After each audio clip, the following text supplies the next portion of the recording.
বিসমিল্লাহির রহমানির রহিম। আজকে অনেকদিন পর আমি ভিডিওতে আপনাদের সামনে আসলাম।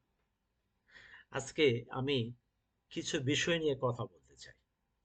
আমার পরিচিত বন্ধু বান্ধব যারা আছে তারা আমাকেই বলে, আসাদ, তোকে এত ফ্রেশ লাগে কেন?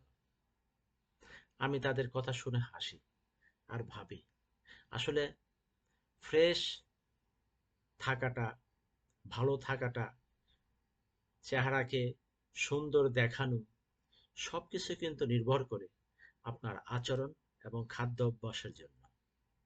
কেমন? আপনাকে সুন্দর দেখাতে হলে, আপনাকে পবিত্র দেখাতে হলে অবশ্যই আপনাকে ভালো চিন্তাশীল হতে হবে। আপনাকে ভালো চিন্তা করতে হবে। হালাল খাবার খেতে হবে।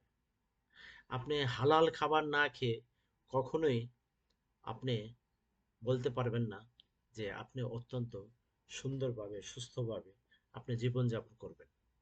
হতে পারে আপনি অনেক দামি খাবার খান, অনেক উন্নত মানের খাবার খান, কিন্তু চেহারার পবিত্রতা, শরীরের পবিত্রতা, মনের পবিত্রতা আসে হালাল খাবার থেকে।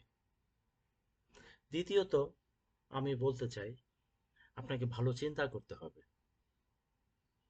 সকালে ঘুম থেকে উঠে আল্লাহর কাছে শুকরিয়া পালন করতে হবে।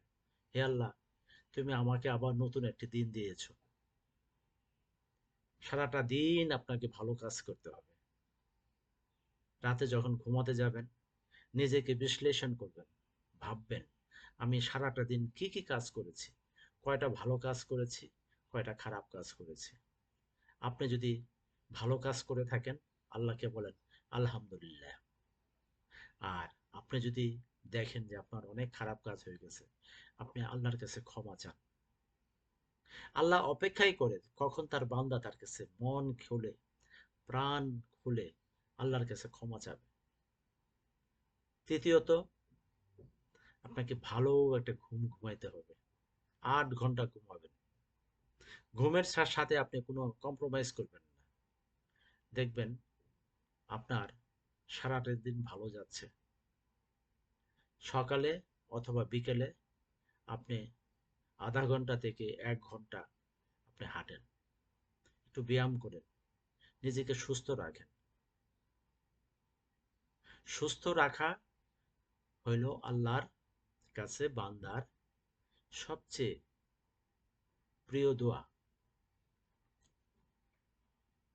একদিন মুসা আলাইহিস সালাম আল্লাহকে জিজ্ঞেস করছে, হে আল্লাহ, আমি যদি তোমার জায়গায় হইতাম, যে তুমি আমার কাছে সর্বপ্রথম কি চাইতে? তখন আল্লাহ জবাব দিয়েছিল, মুসা, আমি সর্বপ্রথম আল্লাহর কাছে চাইতাম আমার শারীরিক সুস্থতা। আমাদেরকে এই পৃথিবীতে যেহেতু আসতে হয়েছে, আমাদেরকে একদিন মরতে হবে, কিন্তু সুস্থ থেকে মরতে হবে। সুস্থতা নির্ভর করে সম্পূর্ণ আপনার উপর, আমার উপর, আমাদের কর্মকাণ্ডের উপর। সুন্দর থাকুন, একটি নিখুঁত জীবনযাপন করুন। এই পৃথিবীতে আমরা এসেছি অল্প দিনের জন্য। এই পৃথিবীর কোনো কিছুই আমাদের না। এই মাটি আমাদের না, এই গাছপালা, পাহাড় পর্বত কোনো কিছুই আমাদের জন্য স্থায়ী না। আমরা মেহমান হিসেবে এসেছি, মেহমান হিসেবে চলে যাব। আমরা হয়তো ভাবি 60 বছর, 70 বছর, 80 বছর, 100 বছর বাঁচবো, তারপরে একদিন চলে যেতে হবে। রোজ কিয়ামতের দিন আল্লাহ মানুষকে জিজ্ঞেস করবে, তোমরা কতদিন ঘুমিয়েছিলে? তখন মানুষ বলবে যে আল্লাহ, হয়তো 1 থেকে দেড় দিন, 2 দিন ঘুমিয়েছিলাম। অথচ এই মৃত্যুর পর হাজার হাজার বছর পার হয়ে গিয়েছে। তো সুতরাং আমাদের ভাবতে হবে প্রতিদিন ঘুমানোর আগে, আল্লাহ, এটাই হয়তো আমার জীবনের শেষ ঘুম। অথবা যেটা বলতে যাচ্ছি, এটাই হয়তো ছিল হয়তো আমার জীবনের শেষ দিন। চিরস্থায়ী হয়তো আবার ঘুমিয়ে চলে যাব। এত সোনা দানা, গহনা, সম্পদ, এগুলি করে কিছুই লাভ নাই, এগুলি মোহ।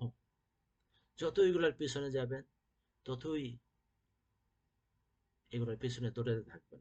আপনি এর মুহে পড়ে যাবেন। এ থেকে আপনি বের হইতে পারবেন না। সব সময় জীবনটাকে সুন্দর করে রাখুন।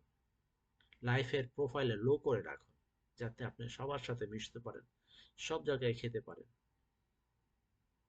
ধন্যবাদ।